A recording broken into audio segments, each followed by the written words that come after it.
ಸ್ವಾಗತ. ನಾನು ಇವತ್ತು ಆಲೂಗಡ್ಡೆ ಚಿಪ್ಸ್ ಹೊಸ ವಿಧಾನದಲ್ಲಿ ಮಾಡುವುದನ್ನು ಹೇಳಿಕೊಡ್ತೇನೆ. ಈ ಆಲೂಗಡ್ಡೆ ಚಿಪ್ಸ್ ಮಾಡಿ ನೀವು ಮಳೆಗಾಲದವರೆಗೂ ವರ್ಷ ಇಡೀ ಇಟ್ಕೊಳ್ಬೋದು. ಒಂದು ಅರ್ಧ kg ಆಲೂಗಡ್ಡೆನ, ಅದು ಉದ್ದುದ್ದ ಇದ್ದ ಆಲೂಗಡ್ಡೆನ ಆರಿಸಿ ತೊಗೊಂಡು ಬನ್ನಿ.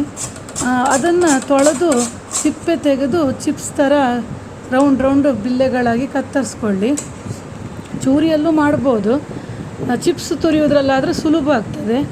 ಅದನ್ನು ನೀರಲ್ಲಿ ನೆನೆಸಿ ಅದನ್ನು ಮೂರು ನೀರಲ್ಲಿ ತೊಳಿಬೇಕು.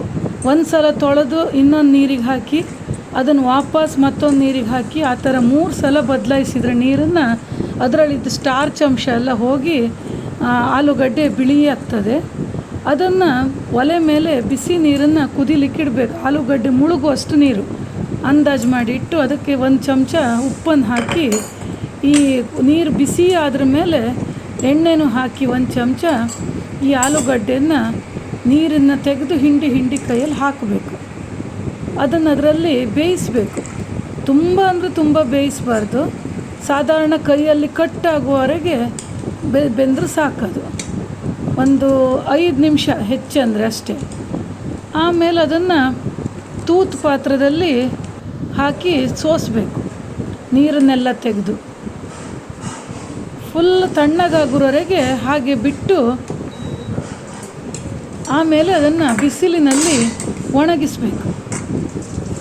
ನೀರನ್ನು ಪೂರ ಬಸಿಬೇಕು. ಈ ಥರ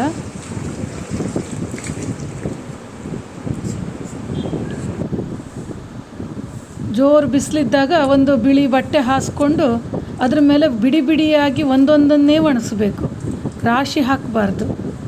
ಅದು ಚೆನ್ನಾಗಿ 2 ಬಿಸಿಲಲ್ಲಿ ಒಣಕೊಳ್ಳುತ್ತೆ ಈ ಥರ.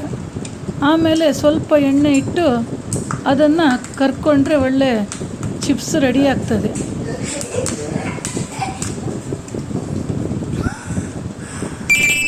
ಮೇಲ್ಗಡೆ ಉಪ್ಪು ಮತ್ತು ಖಾರದ ಪುಡಿ, ಸ್ವಲ್ಪ ಉಪ್ಪು ಬೇಕಿದ್ದರೆ ಹಾಕಿ ಸ್ವಲ್ಪ ಖಾರದ ಪುಡಿ ಉದುರಿಸ್ಕೊಂಡು ತಿಂದರೆ ತುಂಬ ರುಚಿಯಾಗಿರುತ್ತೆ. ಒಮ್ಮೆ ಮಾಡಿ ನೋಡಿ, ಹೇಗಾಯ್ತಂತ ಕಮೆಂಟಲ್ಲಿ ತಿಳಿಸಿ. ಈ ಸಂಡಿಗೆ ಮಾಡಿ ಇಟ್ಕೊಂಡ್ರೆ ನೀವು ವರ್ಷ ಪೂರ್ತಿ ಉಪಯೋಗಿಸ್ಬೋದು. ಆಲೂಗಡ್ಡೆ ಪ್ರಿಯರಿಗೆ ಹೇಳಿ ಮಾಡಿಸಿದ ತಿಂಡಿ. Thanks for watching.